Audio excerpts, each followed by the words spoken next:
AP assembly సమావేశాలు రేపటి నుంచి 3 రోజుల పాటు జరగనున్నాయి. ఈ నేపథ్యంలో ఇవాళ వైఎస్ఆర్సీపీ శాసనసభాపక్ష సమావేశం ఉదయం జరగనుంది. పార్టీ కేంద్ర కార్యాలయంలో జరిగే ఈ సమావేశానికి పార్టీ అధ్యక్షుడు వైఎస్ జగన్మోహన్ రెడ్డి అధ్యక్షత వహిస్తారు. ఈ సమావేశాల్లో ప్రభుత్వ వైఖరిని, సర్కార్ వైఫల్యాలను ఎండగట్టాలని ప్రధాన ప్రతిపక్షం భావిస్తోంది.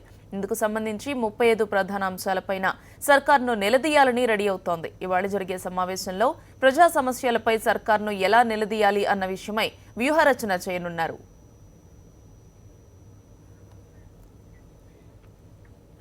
వైఎస్ఆర్సీపీ భేటీకి సంబంధించి మరిన్ని లేటెస్ట్ అప్డేట్స్ మా కరెస్పాండెంట్ చంద్రకాంత్ అందిస్తారు. చంద్రకాంత్, చెప్పండి, నేడు వైఎస్ఆర్సీఎల్పీ సమావేశం జరుగుతోంది. దీనికి సంబంధించి మీ దగ్గర ఉన్న అప్డేట్స్ ఏంటి? గౌతమి, మరి కాసేపట్లో పార్టీ కేంద్ర కార్యాలయంలో ఈ సమావేశం ప్రారంభం కాబోతుంది. రేపటి నుంచి ఆంధ్రప్రదేశ్ అసెంబ్లీ వర్షాకాల సమావేశాలు ప్రారంభం కాబోతున్నాయి. ఈ నేపథ్యంలో ఏ ఇష్యూస్ని ఫోకస్ చేయాలనే దానిపై వైఎస్ జగన్మోహన్ రెడ్డి అధ్యక్షతన పార్టీ శాసనసభాపక్ష భేటీ మరి కాసేపట్లో ప్రారంభం కాబోతుంది. ఇప్పటికే మొత్తం పార్టీకి సంబంధించిన ఎమ్మెల్యేలు, ఎమ్మెల్సీలు అంతా కూడా లోటస్ పండ్కి వస్తున్నారు. మొత్తం కూడా ఓటుకు కోట్ల కేసు ఈసారి సెన్సేషన్ కాబోతుంది.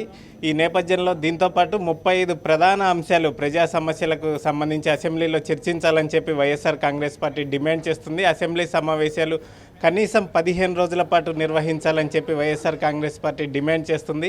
ఈ నేపథ్యంలో మనతో పాటు ఎమ్మెల్యే ఆర్కే ఉన్నారు. సార్, చెప్పండి, ఓటుకు కోట్ల కేసుకి సంబంధించి రేపు అసెంబ్లీ సమావేశాలు కూడా ప్రారంభం కాబోతున్నాయి. నిన్ననే వైఎస్ఆర్ కాంగ్రెస్ పార్టీ డిమాండ్ కూడా చేసింది. లీడర్ ఆఫ్ ది హౌస్ అసెంబ్లీలో ఉండడానికి వీల్లేదు, చంద్రబాబు నాయుడుకి రైట్ లేదని చెప్పి వైఎస్ఆర్సీపీ డిమాండ్ చేసింది కదా. ఈ నేపథ్యంలో రేపు అసెంబ్లీలో ఇష్యూని ఎట్లా రైజ్ చేయబోతున్నారు? దీంతోపాటు ఏ ఇష్యూస్ని ప్రభుత్వం దృష్టికి తీసుకెళ్లబోతున్నారు? మరికొద్దిసేపట్లో మా నాయకుడు జగన్మోహన్ రెడ్డి గారి ఆధ్వర్యంలో అందరం కూడా సమావేశం కాబోతా ఉన్నాం.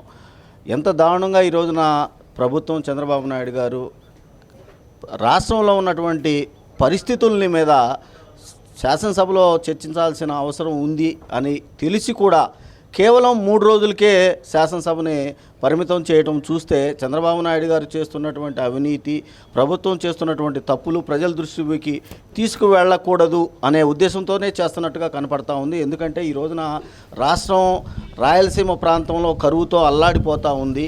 అంతేకాదు ఉత్తరాంధ్రలో కనీసం ప్రత్యేక హోదాని అసలు అడిగే పరిస్థితిలో లేకుండా పోయింది. అంతేకాదు ఉత్తరాంధ్రలో ప్రత్యేక హోదా కింద కనీసం రైల్వే జోన్ను కూడా అడగలేనటువంటి పరిస్థితుల్లోకి ఉత్తరాంధ్ర ప్రజలను నెట్టడం.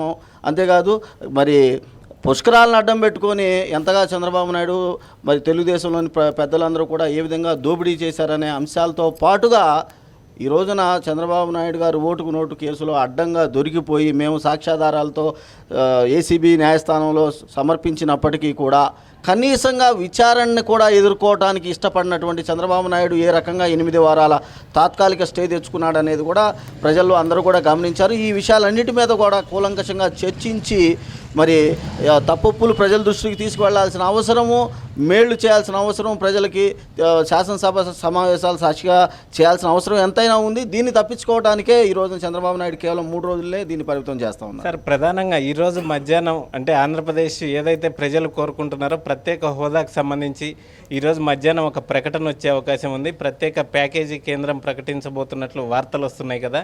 మొత్తం ఆంధ్రప్రదేశ్ ప్రజల ఆకాంక్ష ప్రత్యేక హోదా అన్న డిమాండ్తో వైఎస్ఆర్సీపీ ముందుకెళ్తుంది కదా. ఒకవేళ ప్యాకేజీ ప్రకటిస్తే ఏ విధంగా ఉద్యమాన్ని ఏ విధంగా ముందుకు తీసుకెళ్లబోతున్నారు? ఈ ఇష్యూని కూడా అసెంబ్లీలో మరోసారి ఏమన్నా రైజ్ చేసి? ఖచ్చితంగా అండి. ఎందుకంటే ప్రత్యేక హోదా ఆంధ్రుల హక్కు అని మా నాయకుడు జగన్మోహన్ రెడ్డి గారు ఇప్పటికే ఇటు ఆంధ్ర రాష్ట్రం మొత్తం మీద అటు ఢిల్లీలో కూడా అనేక ధర్నాలు, దీక్షలు చేసి అనేక మంది ప్రధానమంత్రితో సహా వాళ్ళకి వినతి పత్రాలు సమర్పించినప్పటికీ కూడా ఆ రోజున ఎన్నికలకు ముందు ఎగబడి మరీ ఎన్నికల్లే లక్ష్యంగా చేసుకొని వెంకయ్యనాయుడు గారు కానివ్వండి, ప్రధానమంత్రి మోడీ గారు, చంద్రబాబు నాయుడు గారు 5 సంవత్సరాలు కాదు 10 కాదు 15 సంవత్సరాలని చెప్పినటువంటి పెద్దలందరూ కూడా ఈ రోజున ఆంధ్ర రాష్ట్రానికి జరుగుతున్న అన్యాయాన్ని ప్రతిపక్ష నాయకుడు జగన్మోహన్ రెడ్డి గారు తీసుకెళ్లే వరకు కూడా దీన్ని పట్టించుకోకుండా పక్కకు నెడతా ఉన్నారు. ఏది ఏమైనప్పటికీ ఇవాళ అది కూడా మా నాయకుడు జగన్మోహన్ రెడ్డి గారు మాకు ప్రత్యేక హోదా మీద ముందుకు ఎలా తీసుకువెళ్ళాలి, ఈ రాష్ట్రానికి ప్రత్యేక హోదా హక్కుని సాధించడానికి ఏమేమి కార్యాచరణ రూపొందించాలనేది కూడా మాకు దిశానిర్దేశం చేస్తారని చెప్పి భావిస్తూ ఉన్నాం. ఓకే. ఇది పరిస్థితి గౌతమి. మరి కాసేపట్లో ఈ సమావేశం ప్రారంభం కాబోతుంది. అసెంబ్లీ సమావేశాలు 3 రోజుల పాటు మాత్రమే నిర్వహించాలన్న ప్రభుత్వ ఆలోచనని ప్రతిపక్షం తీవ్రంగా తప్పుపడుతుంది. దాదాపు 35 ఇష్యూస్, అతి ముఖ్యమైన అంశాలు, ప్రజల సమస్యలకు సంబంధించి చర్చించాల్సిన అవసరం ఉంది కాబట్టి కనీసం 15 రోజుల పాటు సెషన్స్ నిర్వహించాలని చెప్పి ప్రతిపక్షం డిమాండ్ చేస్తుంది. ఈ నేపథ్యంలోనే మరి కాసేపట్లో వైఎస్ జగన్మోహన్ రెడ్డి అందరితో కూడా పార్టీకి సంబంధించిన ఎమ్మెల్యేలు, ఎమ్మెల్సీలతో భేటీ అయి మొత్తం కూడా రేపటి నుంచి ఏ ఇష్యూస్ని ఫోకస్గా ముందుకెళ్ళాలి, ప్రభుత్వం నుంచి ఒక స్పష్టమైన సమాధానాన్ని ఏ విధంగా రాబట్టాలనే దానిపై ఈ సమావేశం చర్చించబోతుంది Gautami. Right, thank you Chandrakant.